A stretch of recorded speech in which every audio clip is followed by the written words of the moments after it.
Apreciados oyentes, muy buenos días. Esto es Reflexiones Matinales Llave de David. Una mañana más compartiendo importantes meditaciones. Oremos a nuestro Padre Celestial, que al escuchar su santa palabra sea de bendición para nuestras vidas y que su amado Hijo nos llene de su sabiduría, nos permita entendimiento y comprensión del mensaje preparado para hoy titulado El paralítico.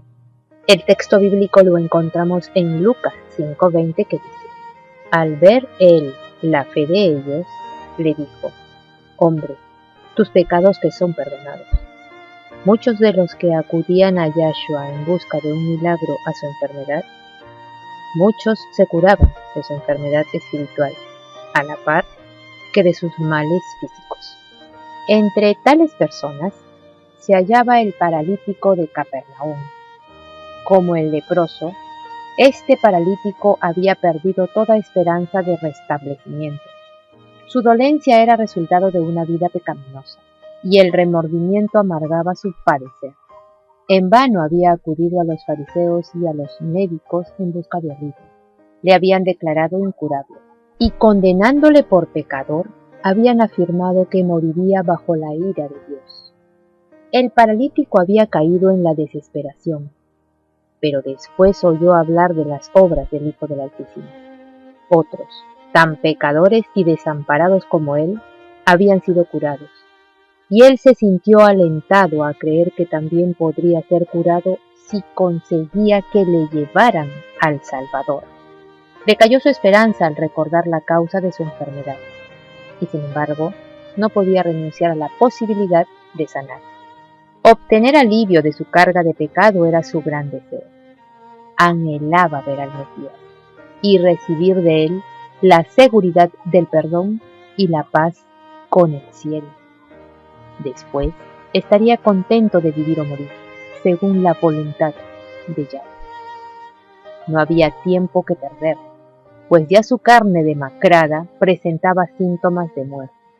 Conjuró a sus amigos a que lo llevasen en su cama al Hijo del Altísimo, cosa que ellos se dispusieron a hacer de buen grado. Pero era tanta la muchedumbre que se había juntado dentro y fuera de la casa en la cual se hallaba el Salvador, que era imposible para el enfermo y sus amigos llegar hasta él, o ponerse siquiera al alcance de su voz. El Mesías estaba enseñando en la casa de Pedro. Según su costumbre, los discípulos estaban junto a él, y los fariseos y doctores de la ley estaban sentados, los cuales habían venido de todas las aldeas de Galilea y de Judea y Jerusalén. Muchos habían venido como espías, buscando motivos para acusar al Mesías.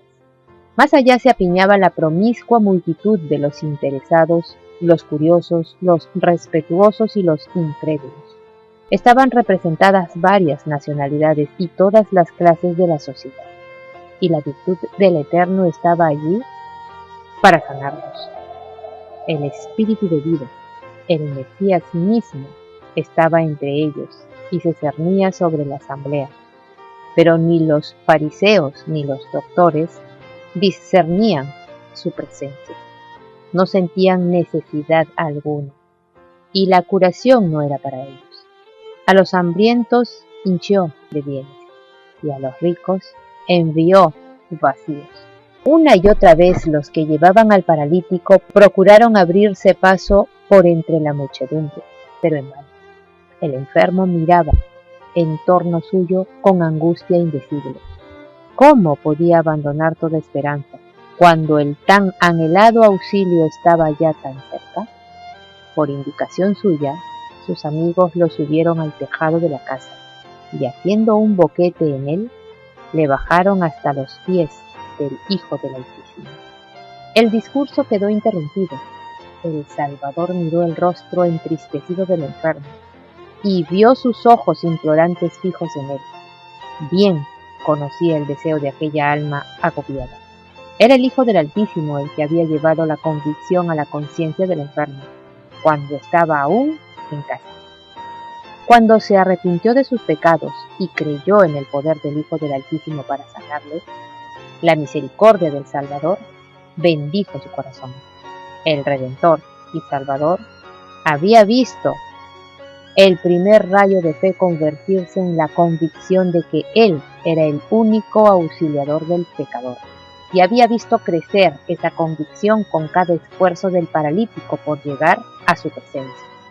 Ese sentimiento de necesidad y una fe tal son esenciales antes de que el poder sanador del Hijo del Altísimo pueda aplicarse ya sea al cuerpo o al alma. El Mesías era quien había atraído a sí mismo al que sufría. Y ahora, con palabras que eran como música para los oídos a los cuales eran destinadas, el Salvador dijo: confía, hijo, tus pecados te son perdonados. El Redentor se refirió a esos pecados que ahora pesaban tanto sobre la mente de ese hombre. El paralítico vino buscando tanto salud del alma como curación del cuerpo. Estaba físicamente impotente y desahuciado espiritualmente, hasta que presentó su caso al Redentor y Salvador, quien le proporcionó tanto ayuda como esperanza. La carga de culpa se desprende del alma del enfermo. Ya no puede dudar. Las palabras del Mesías manifiestan su poder para leer en el corazón. ¿Quién puede negar su poder de perdonar los pecados? La esperanza sucede a la desesperación y el gozo a la tristeza deprimente.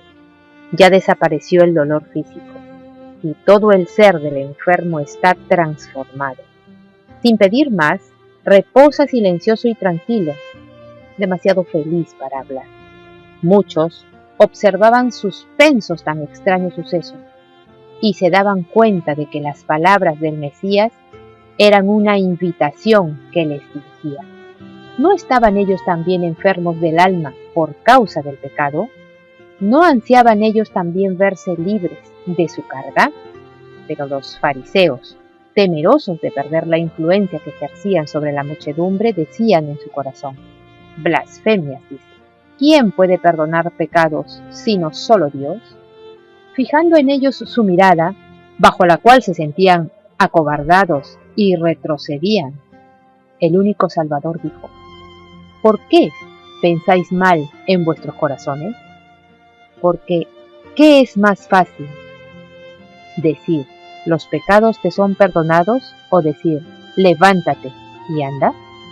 Pues para que sepáis que el Hijo del Hombre tiene potestad en la tierra para perdonar pecados, agregó, dirigiéndose al paralítico: levántate, toma tu cama y vete a tu casa. Apreciados oyentes, que Yahweh nos bendiga. Hasta mañana.